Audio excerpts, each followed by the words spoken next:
Chaz, where are we right now? Where the fuck do you think we are, bro? Put on, baby. Tastes like freedom. Tastes like freedom.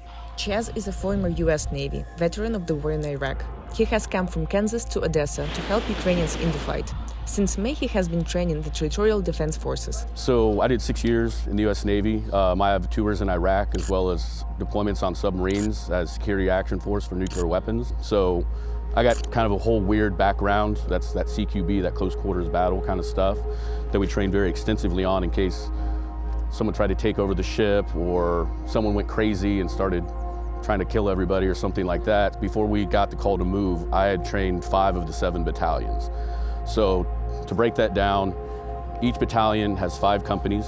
Each company has about 60 men. So there's between 300 and 500 per battalion. So I'd say around 2,500 troops. Use every single inch you can by making yourself smaller and tighter. Divide, divide, divide!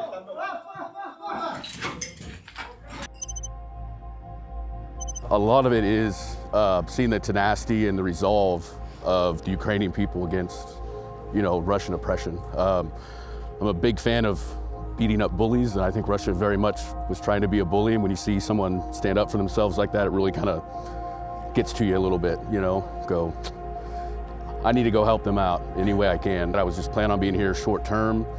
And but since then, like I said, I kind of fell in love with the people in the city and just how nice everyone's been and accommodating, and I don't know, just absolutely loved it. Just because a lot of it was the language thing, and I was very hesitant to go try to talk to people, right? Because I was, again, like this whole Western mindset, like, oh, Ukrainians don't laugh, and straight-faced old Soviet Union kind of thing. But since, like I said, I've gotten here, it's like, oh, they're just people, man. They're just same as us. If you need something, you can ask. You can usually figure it out with hand signals or something like that.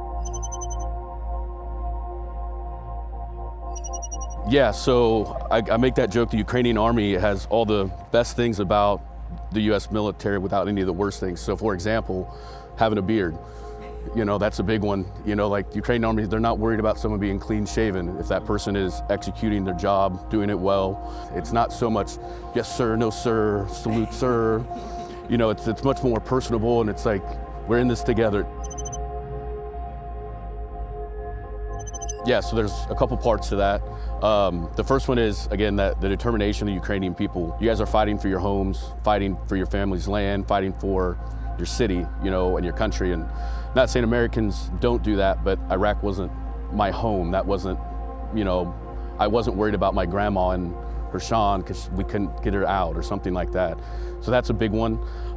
2, maybe gloating on myself, but it's a higher level of training that we're getting. You see these things coming out of Russia where these guys are not getting the equipment and the kind of training that they need to keep their guys alive. So because of that, I think our morale is much higher, which again makes us a better fighting force. Thirdly, a lot of it has to do with the equipment. I think a lot of this Western equipment coming in, Ukraine's ability to understand how to use it and implement it the right way, especially using those HIMARS and MLR systems, are really helping out quite a bit.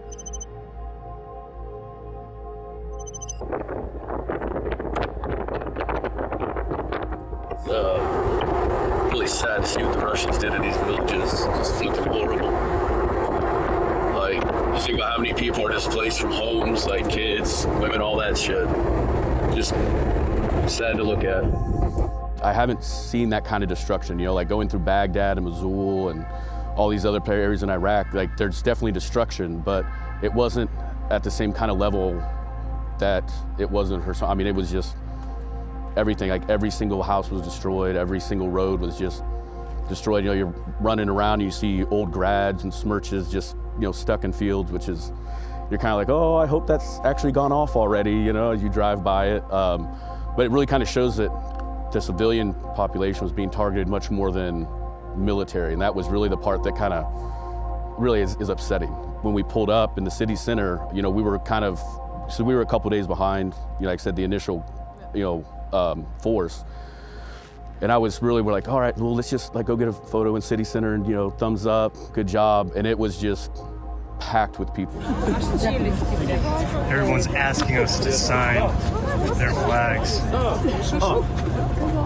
Become local celebrities, signing people's flags. It was amazing, the feeling that I had. It was just so much gratitude and joy and relief. And, old, babushes were coming up, oh, take a photo, kiss you on the cheek, wanting to give you candy. And, this one guy wanted me to hold his kid because it was her, second birthday. And you're just like, oh, man, this really is like, you're trying to, oh, don't cry, man. Don't be strong, and people wanting to sign flags and give you little ribbons. And what was amazing is that these people have had basically nothing for 8 months and they still want to give you things. So just to anyone coming over, do the research, understand what you're doing, make sure you bring something to the table that can help Ukraine. Don't just show up, be like, oh, okay, here, just give me a gun, I'll do that. It's like, because that's not, take a picture with it. Yeah, exactly. We have enough Ukrainians here that are willing to fight. They need help from guys who already know how to do these kind of things. So that way we can help make the Ukrainians better fighters.